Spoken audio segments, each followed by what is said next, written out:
તમે કંપનીઓ માટે કેટલી હદે નીચે ગીરશો અને કંપનીઓએ તમારી સાથે શું ડીલ કરી હોય ભગવાન જાણે. ઉર્જા મંત્રીએ જે ગઈકાલે નિવેદન આપ્યું છે, જે છાપામાં આવ્યું છે ત્યારે, કે તમે ગમે તે કરી લો, અમે સ્માર્ટ મીટર તો લગાડીને જ રહેશું. અમને ખબર છે તમે કંપનીઓના દલાલો જ છો, પ્રજાનું ક્યારે વિચારતા નથી. સ્માર્ટ મીટરની ખામીઓ કેટલી છે, છતીઓ કેટલી છે, તમે એવું કહો છો ભ્રમણા ફેલાવે છે. એવા સેંકડો લોકો છે કે જેના બિલ વધારે આવી ગયા. અને અત્યારે તમે એમ કહો છો, અત્યારે તો લાઇટ બિલ એવું હોય છે કે ભાઈ લાઇટ બિલ 2 મહિના વાપર્યા પછી આપણે ભરીએ છીએ. તમે 6 મહિના પછી સ્માર્ટ મીટર લગાડી અને પછી એવું કહેશો કે હવે એડવાન્સ તમારે પ્રીપેડ લેવું પડશે તો જ સ્માર્ટ મીટર ચાલશે, નહીં તો લાઇટ વહી જશે. એવા કેટલાય પરિવારો છે જે લાઇટ બિલ ભરવાના રૂપિયા નથી મંત્રી શ્રીઓ. અને તમે આ કરવા માટે તમે સત્તા ઉપર આવ્યા છો. જે ઓલરેડી મીટર છે, જેના ઓલરેડી અમે રૂપિયા ચૂકવી છે, પ્રજાએ ચૂકવી દીધા છે, અને હવે સ્માર્ટ મીટર લાવશો ને એના પાછળ રૂપિયા લેશો.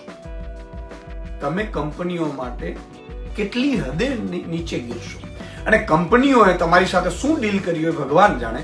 પ્રજા નથી ઈચ્છતી અને એવું કોઈ નોટિફિકેશન નથી. હું જનતાને કહેવા માંગુ છું, એવું કોઈ પરિપત્ર નથી કે સ્માર્ટ મીટર ફરજિયાત લગાવવું.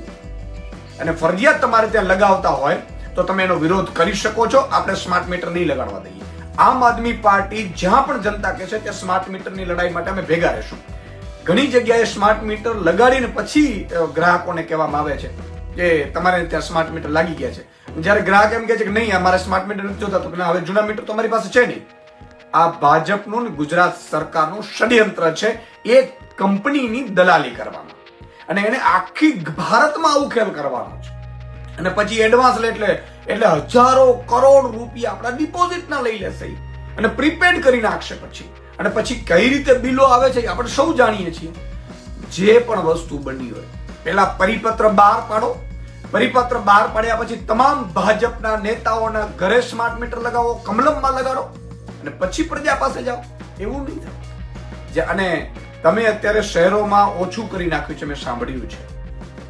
તમે એવું પ્લાન કર્યું છે કે મહાનગરપાલિકાની ને નગરપાલિકાની, જિલ્લા તાલુકાની ચૂંટણી પછી તમે આ કેમ્પેન લેવાના છો.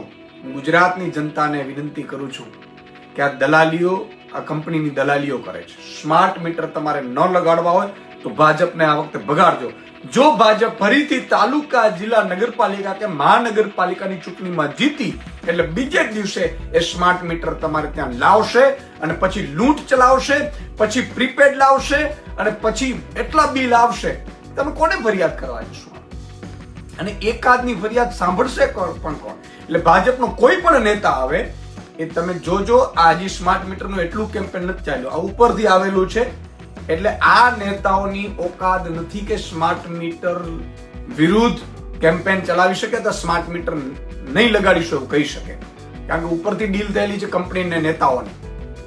એટલે આ લોકો વળી પાછા થોપશે સ્માર્ટ મીટર. એનો એક જ ઈલાજ છે, ભાજપને આ સ્થાનિક સ્વરાજ્યની ચૂંટણીઓમાં એક પણ માણસ મત નહીં આપે તો સ્માર્ટ મીટર લાગશે નહીં. અને જો મત મળ્યું હોય એને, કોઈ પણ જ્ઞાતિ, જાતિ, ધર્મ કે પાર્ટીના કાર્યકર્તા, મામો આપણો ભાજપમાં છે, કાકો ભાજપમાં છે, અને ભોળવીને જો મત લઈ ગયો તો બીજા જ દિવસે આ પ્રજા ઉપર સ્માર્ટ મીટર થોપવામાં આવશે. પછી 6 મહિના પછી ફરીથી નવો કાયદો આવશે, પછી એના સ્માર્ટ મીટરને તમને રૂપિયા આપવામાં આવશે અને તમને લૂંટવામાં આવશે. હું સૌને અપીલ કરું છું કે જાગજો, અને જ્યાં પણ સ્માર્ટ મીટરનો તમારે ન જોતું હોય તો આમ આદમી પાર્ટીનો સંપર્ક કરજો. આમ આદમી પાર્ટીના કાર્યકર્તાઓ તમારી સાથે ઉભા રહેશે.